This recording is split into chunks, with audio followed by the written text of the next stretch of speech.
Face dark ಆಗಿದೆ, pimples ಇದೆ, tan ಆಗಿದೆ ಅಂತ ರ್ಯಾಂಡಮ್ ಕ್ರೀಮ್ ಯೂಸ್ ಮಾಡ್ತಾ ಇದ್ದೀರಾ, ಆದ್ರೆ ರಿಸಲ್ಟ್ಸ್ ಬರ್ತಿಲ್ಲ ಅಂತ ಹೇಳಿ ಇರಿಟೇಷನ್ ಆಗ್ತುಂಟಾ? ಹಾಗಾದ್ರೆ ಈ ವಿಡಿಯೋನ ಕಂಪ್ಲೀಟ್ ಆಗಿ ನೋಡಿ, ನಿಮ್ಗೆ ಅರ್ಥ ಆಗುತ್ತೆ. ಫಸ್ಟ್ ಆಫ್ ಆಲ್ ಯಾಕೆ ಈ ತರ ಆಗ್ತಾ ಇದೆ ಅಂತ ಅರ್ಥ ಮಾಡ್ಕೊಳ್ಳಿ. ಇಂಟರ್ನಲ್ ಬಾಡಿ ಫ್ಯಾಕ್ಟರ್ಸ್ ಲೈಕ್ ನಮ್ಮ ಗಟ್ ಹೆಲ್ತ್ ಇರ್ಬೋದು, ಹಾರ್ಮೋನಲ್ ಇಂಬ್ಯಾಲೆನ್ಸ್ ಮತ್ತೆ ಬ್ಯಾಡ್ ಫುಡ್ ಹ್ಯಾಬಿಟ್ಸ್ ಇಂದ ಈ ತರ ಆಗುತ್ತೆ.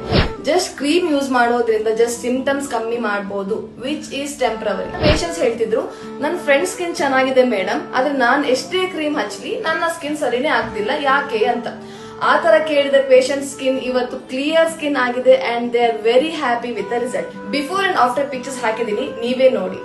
ಇವರೆಲ್ಲ ಆಯುರ್ವೇದ ಟ್ರೀಟ್ಮೆಂಟ್ ಫಾಲೋ ಮಾಡಿ ನೋ ಸೈಡ್ ಎಫೆಕ್ಟ್ಸ್ ಇಂದ clear skin and glowing skin ಆಗಿದ್ದಾರೆ. ಯಾಕಂದ್ರೆ ಅವರಿಗೆ ಕೊಟ್ಟಿರುವ ಪರ್ಸನಲೈಸ್ ಟ್ರೀಟ್ಮೆಂಟ್ ರೋಟೀನ್ ಫಾಲೋ ಮಾಡಿದ್ದಾರೆ. ನಿಮ್ಗೆ ಸ್ಕಿನ್ ಕ್ಲಿಯರ್ ಅಂಡ್ ಗ್ಲೋಯಿಂಗ್ ಆಗಿ ಕಾಣಿಸ್ಬೇಕಂದ್ರೆ ನಂಗೆ ಡೈರೆಕ್ಟ್ ಆಗಿ ಪಿಂಪಲ್ಸ್, ಆಕ್ನೆ ಅಂತ ಮೆಸೇಜ್ ಮಾಡಿ. ಎಲ್ಲರ nature of the body different ಇರುತ್ತೆ, ಸೊ ಅದನ್ನ ಅನಲೈಸ್ ಮಾಡಿ ಟ್ರೀಟ್ಮೆಂಟ್ ಕೊಡೋದು. ಸೊ ಯಾರಿಗೆಲ್ಲ ಪಿಂಪಲ್ಸ್, ಆಕ್ನೆ, ಪಿಗ್ಮೆಂಟೇಷನ್, ಟ್ಯಾನಿಂಗ್ ಪ್ರಾಬ್ಲಮ್ ಇದೆ, ನಂಗೆ ಡೈರೆಕ್ಟ್ ಆಗಿ ಮೆಸೇಜ್ ಮಾಡಿ. ಮತ್ತೆ ನಿಮ್ಮ ಫ್ರೆಂಡ್ಸ್ ಅಂಡ್ ಫ್ಯಾಮಿಲಿಯಲ್ಲಿ ಯಾರಿಗೆಲ್ಲ ಸ್ಕಿನ್ ಇಶ್ಯೂಸ್ ಇದೆ ಅವರಿಗೆ ಈ ವಿಡಿಯೋನ ಶೇರ್ ಮಾಡಿ.